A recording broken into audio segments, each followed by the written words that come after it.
What is existentialism value?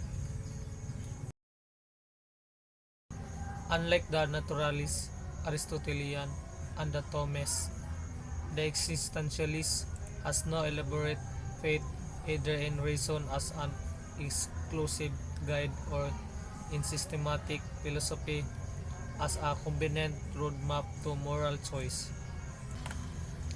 The existentialists emphasize man's personal freedom.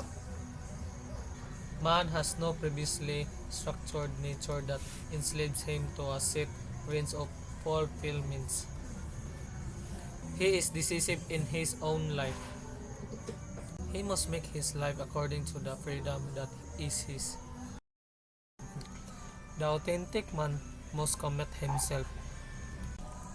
He cannot give his power of choice away without in a way dehumanizing himself and becoming fraudulent or subhuman.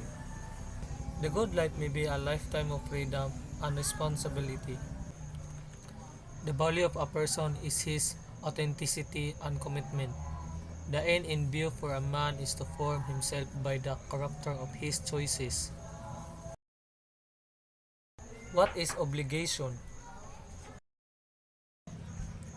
The existentialists are especially concerned with free character of the human activities and the responsibility of the individual for his own life and actions, as well as for the effect of his decisions on others. They emphasize that the very nature of man is freedom and self-obligation. Man is obligated to form and project himself into authentic existing by his moral action. Thus Kierkegaard point out the loneliness and anguish that accompany decision making, and Sartre declares that man is condemned to be free. Marcel insists on our obligation to resist the pressures against freedom that come to modern life through the leveling and dehumanizing qualities of contemporary technology. To mention his can be to mention that a human being is actually a morally good being. The evil in his has internal causes that he cannot overcome due to the weakness of will.